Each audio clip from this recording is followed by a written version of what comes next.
এক অনাড়ম্বর আয়োজনে স্কুল ও কলেজ শাখার ছাত্রীদের প্রাণবন্ত উল্লাস উদ্দীপনায় অনুষ্ঠিত হয়েছে বন্দর গার্লস স্কুল অ্যান্ড কলেজের নবীনবরণ ও বার্ষিক ক্রীড়া পুরস্কার অনুষ্ঠান 2024। 6 অক্টোবর রোববার সকাল 10:30 থেকে শুরু হয়ে এই উৎসব চলে সন্ধ্যা অবধি। প্রতিষ্ঠানটির শিক্ষক, শিক্ষার্থী এবং কর্মসহযোগীদের দাবি, বিগত কয়েক বছর তথা করোনার পর থেকে এ যাবৎ এমন মনোজ্ঞ আয়োজন হয়নি। যদিও কোনো আয়োজন হয়েছে, তবে তা ছিল সংক্ষিপ্ত পরিসরে। এদিকে আয়োজন করবে, তৎকালীন এমপিকে আনবে, অনাড়ম্বর আয়োজনে পুরস্কার দেবে, এমন প্রত্যাশায় কেটে গেছে 2 বছর। এতে করে জমা পড়েছিল ছাত্রীদের অংশগ্রহণে বিগত 22 ও 23 সালের অনুষ্ঠিত বার্ষিক ক্রীড়া ও সাংস্কৃতিক প্রতিযোগিতার পুরস্কার সমূহ।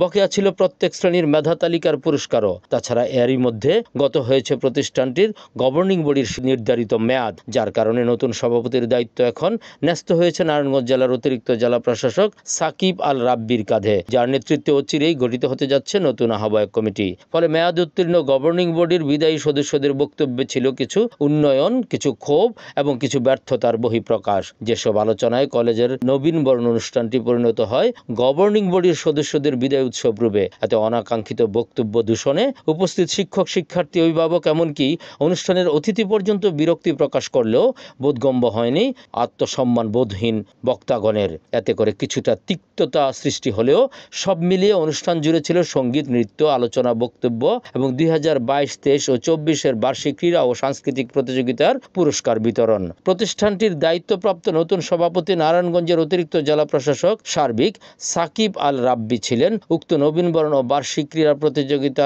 অনুষ্ঠানের প্রধান অতিথি।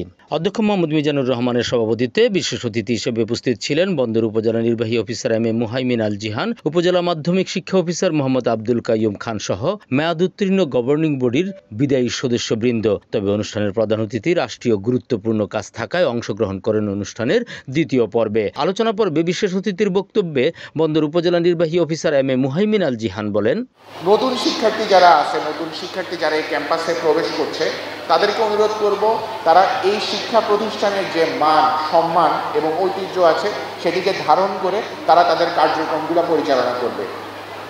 আমি দেখলাম যে এখানে অনেকগুলো কিন্তু কালচারাল ফাংশনের অনেকগুলো গানের আয়োজন করা হয়েছে এবং এখানকার শিক্ষার্থীরাই সেখানে অংশগ্রহণ করছে। তো এই জিনিসটা যাতে আরও সামনের দিকে আরও বাড়ানো যায়, কীভাবে তাদের এই কালচারাল অ্যাক্টিভিটিসগুলোকে আমরা জাতীয় পর্যায়ে আমরা উপস্থাপন করতে পারি, সেই বিষয়গুলো নিয়ে আমাদের কাজ করার অনেক সুযোগ আছে। শিক্ষার্থীরা কিন্তু আমাদের প্রাণ। স্কুলের শিক্ষকের বিষয় নিয়েও অনেক কথাবার্তা হয়েছে, আমি সেই বিষয়ে যাচ্ছি না।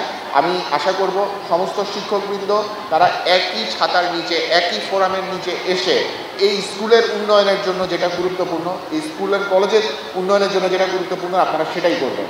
এইখানে ব্যক্তি স্বার্থে কাজ করার কোনো সুযোগ নেই। এইখানে কাজ করতে হবে আমাদের শিক্ষার্থীদের জন্য, স্কুলের জন্য এবং সমস্ত উপজেলার জন্য। উপজেলা শিক্ষা অফিসার আব্দুল কাইয়ুম বলেন, আজকে যারা শিক্ষার্থী, যে কলেজে যারা ভর্তি হয়েছে নবীন শিক্ষার্থী, এই নবীন শিক্ষার্থী আমরা তাদের স্বাগত জানাই। তারা এখান থেকে ভালো ফলাফল করে বন্দর গাছ তথা বন্দর নারায়ণগঞ্জের সুনাম তোমরা বয়ে আনবে। তোমাদের উত্তরোত্তর সাফল্য কামনা করছি।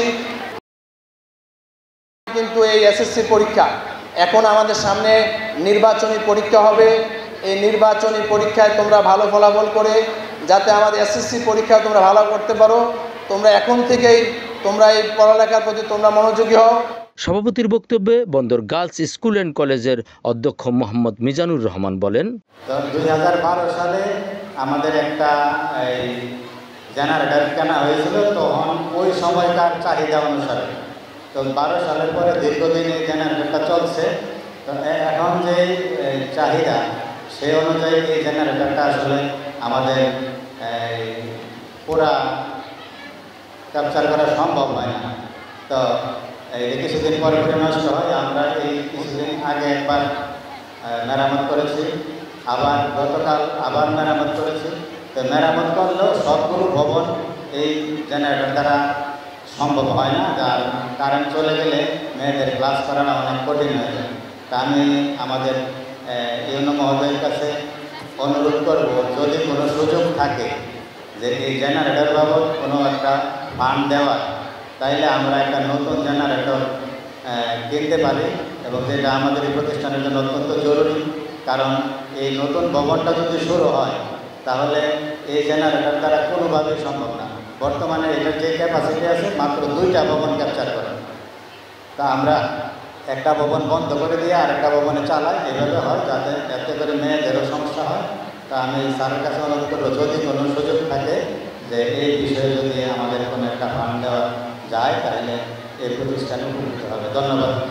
সুমন ইসলামের ক্যামেরায় সাইফুল্লাহ মাহমুদ টিটু, NN টিভি, বন্দর girls school and college, Narayanganj.